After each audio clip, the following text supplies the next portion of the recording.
ایک سوال قائم کرتا ہوں میں، اور انشاءاللہ اسی جواب سے ہم بات کو آگے بڑھائیں گے آئندہ جمعہ کو۔ پیدائش بیان کرنا مقصد تھا انسان کی کہ ہم نے انسان کو بہترین بنایا، بہترین شکل و صورت والا بنایا، بہترین کیمیاوی اجزاء سے پیدا کیا، مگر قسم کیا یاد فرما رہا ہے؟ انجیر کی قسم، زیتون کی قسم، طور سینا پہاڑ کی قسم، مکہ کی قسم۔ ارے اللہ کی دو کتابیں ہیں، کتنی؟ میں وہ آسمان سے نازل ہوئی وہ نہیں بتا رہا ہوں، دو کتابیں ہیں، ایک کتاب تکوین ہے اور ایک یہ کتاب ہے جو ہمارے پاس ہے۔ کتاب تکوین یہ پوری کائنات، یہ بھی کتاب ہے۔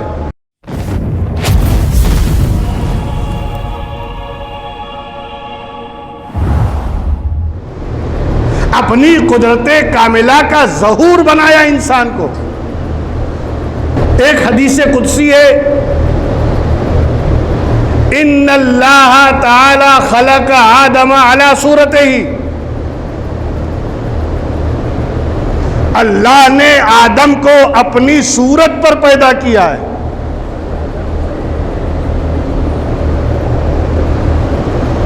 اپنی صورت پر بنایا، مطلب اپنی صفات، اپنی کچھ صفات ایسی تھی جو انسان کو دے دیا۔ وہ سننے والا ہے، انسان کو بھی سننے والا بنایا۔ وہ دیکھنے والا ہے، انسان کو بھی دیکھنے والا بنایا۔ وہ حکیم ہے، انسان کو بھی حکمت سے آگاہ کر دیا۔ بہت سی صفتیں، قدرت والا ہے، طاقت والا ہے، اس نے انسان کو بھی کچھ قدرت اور طاقت عطا کر دی۔ ذرا سی قدرت اور طاقت دی ہے، حالات دیکھیے، ذرا سی پاور ملا ہے، نشہ دیکھیے،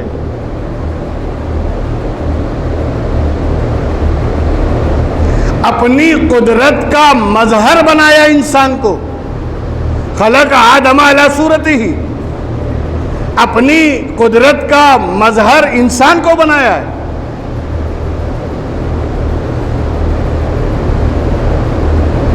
تو یہ انسان اللہ کی ساری مخلوق میں سب سے ہٹ کر ہے۔ ایک سوال قائم کرتا ہوں میں، اور انشاءاللہ اسی جواب سے ہم بات کو آگے بڑھائیں گے آئندہ جمعہ کو۔ پیدائش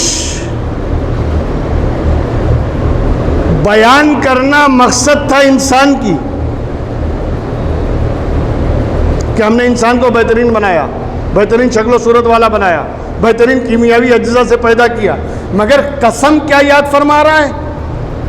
انجیر کی قسم، زیتون کی قسم، طور سینا پہاڑ کی قسم، مکہ کی قسم۔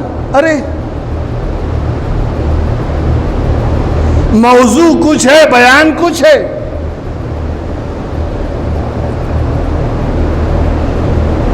بھئی آپ جلسہ رکھیں عید میلاد النبی کا اور میں امام حسین پہ شروع ہو جاؤں، آپ جلسہ رکھیں سیرت اسلام یا سیرت مصطفیٰ کا اور میں سیاسی گفتگو شروع کر دوں، تو آپ کہیں گے نا بھئی یہ تو بات موضوع کچھ ہے، بیان کچھ ہے۔ جب انسان کی پیدائش اور خوبصورتی کو بیان کرنا ہے مولا، تو یہ زیتون کی قسم کیا ہے، انجیر کی قسم کیا ہے، طور سینا کی قسم کیسے، مکہ کی قسم۔ اچھا، جو پڑھے لکھے لوگ ہیں، میں انہی سے، اور جو قرآن سمجھنے کے شوقین لوگ ہیں اور جو قرآن کا ترجمہ وغیرہ پڑھتے رہتے ہیں، میں اکثر ان سے ایک سوال کرتا ہوں کہ بتائیے قرآن کریم میں ایک موضوع پہ پوری بات ہے،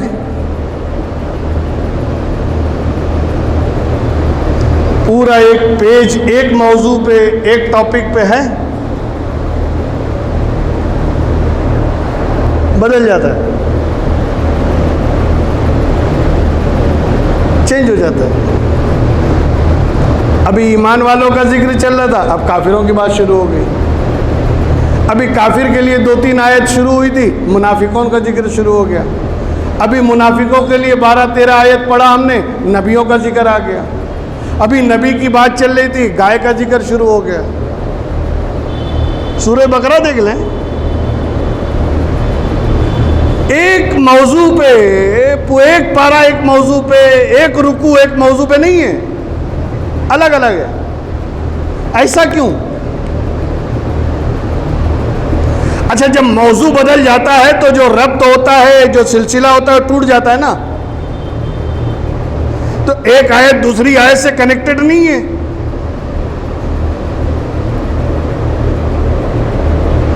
ایک رکوع دوسرے رکوع سے ملا ہوا نہیں ہے، الگ بیان ہے۔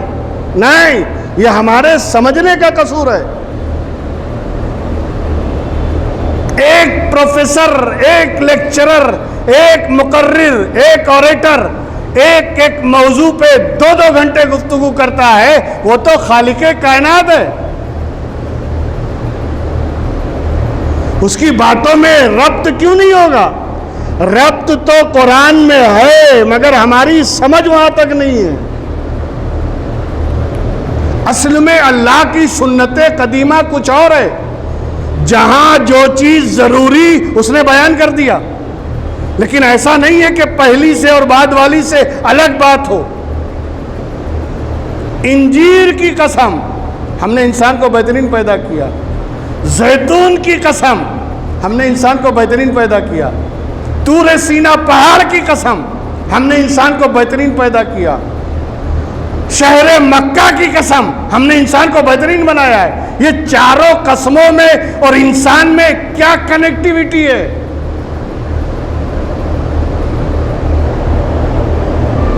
سوال ہے نا، جواب تو میں آئندہ جمعہ کو دوں گا انشاءاللہ، لیکن میں یہ بتا رہا ہوں کہ اللہ کے کلام میں یہ مت سمجھنا کہ بے ربط ہے۔ انجیر کہاں، زیتون کہاں، طور سینا پہاڑ کہاں، شہر مکہ کہاں، حضرت انسان کہاں؟ پانچوں میں ربط کیا ہے؟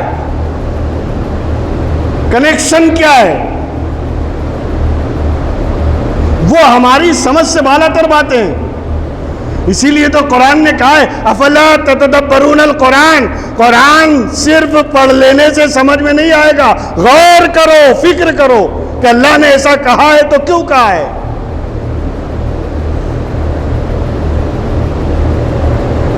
انسان کی تعریف کی ہے، مگر اس تعریف کے ساتھ ساتھ جو قسمیں یاد کی گئی میں وہ بتا رہا ہوں۔ اور آج یہ اس سوال کا جواب دینا چاہتا ہوں کہ قرآن کی ہر آیت ایک دوسری آیت سے بالکل کنیکٹ ہے، الگ نہیں ہے۔ اب یہ اور بات ہے کہ جہاں جو چیز ضروری، ارے آپ زیادہ دور کہاں جاتے ہیں؟ اللہ کی 2 کتابیں ہیں۔ کتنی؟ میں وہ آسمان سے نازل ہوئی وہ نہیں بتا رہا ہوں، 2 کتابیں ہیں۔ ایک کتاب تکوین ہے اور ایک یہ کتاب ہے جو ہمارے پاس ہے۔ کتاب تکوین یہ پوری کائنات، یہ بھی کتاب ہے۔ اسی لیے اللہ نے کہا اقرأ باسم ربک الذی خلق، پڑھو اپنے اس رب کے نام سے جس نے کائنات کو پیدا کیا ہے۔ ہم نے پوچھا مولا سلیبس کیا ہے؟ پڑھیں تو کیا پڑھیں، دیکھیں تو کیا دیکھیں؟ تو جواب آیا پوری کائنات یہ سلیبس ہے، یہ نصاب ہے۔ سورج کو دیکھ میری قدرت کو پتہ چلے گا، چاند کو دیکھ میری طاقت کا پتہ چلے گا، آسمان و زمین کو دیکھ، یہ ساری کائنات میری کتاب ہے، پڑھ اس کو۔ یہ سلیبس بیان کیا، اقرا پڑھو، کیا پڑھے؟ پوری کائنات کو پڑھ۔ سب میں میری قدرت کے جلوے ہیں، سب میں میری قدرت کے یعنی جھلکیاں تجھے نظر آئیں گی۔ پوری کائنات یہ کتاب تکوین ہے، اور ایک کتاب وہ جسے ہم قرآن کہتے ہیں۔ میں قرآن کی بات کر رہا ہوں، ایک آیت کے بعد موضوع بدل گیا، 2 آیت کے بعد موضوع بدل گیا، پھر 4 آیت کے بعد موضوع بدل گیا۔ ہم کہتے ہیں یہ بے ترتیب ہے۔ کائنات میں آپ کو ترتیب بے ترتیبی نظر نہیں آتی؟ اٹھاؤ نگاہ آسمان پر، تاروں کو دیکھو، بکھرے ہوئے ہیں۔ اگر یہی سب ستارے لائن سے ہوتے تو کوئی بڑا ہے، کوئی چھوٹا ہے، کوئی زیادہ چمک رہا ہے، کوئی کم چمک رہا ہے، سب برابر ہوتے تو آپ ٹرین میں سفر کرتے نا، ریلوے اسٹیشن پر بیٹھے، گاڑی چھوٹی،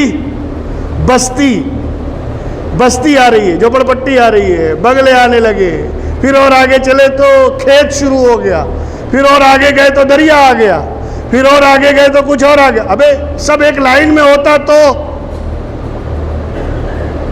کھیت سب ایک لائن میں، مکان سب ایک لائن میں، دریا سب ایک لائن میں، ممکن ہے؟ پھر اور آگے چلے تو پہاڑ آ گیا، پھر آگے چلے تو پھر کھیت شروع ہو گیا، پھر آگے چلے تو پھر نالا آ گیا۔ ارے یہ سب کبھی کچھ آ رہا ہے، کبھی کچھ آ رہا ہے، کیوں؟ یہ اللہ کی سنت ہے۔ جہاں جو چیز ضروری اس نے پیدا کر دی، اس نے رکھ دیا۔ جہاں پہاڑ ضروری پہاڑ، جہاں ندی ضروری ندی، جہاں کھیت باڑ ضروری وہاں کھیتی باڑی، جہاں اناج ضروری وہاں زمین اپجاؤ ہے، اور جہاں کچھ ضروری نہیں وہاں بنجر ہے۔ یہ اللہ کی قدرت ہے، وہ جاننے والا ہے، خبردار ہے، علیم و خبیر ہے۔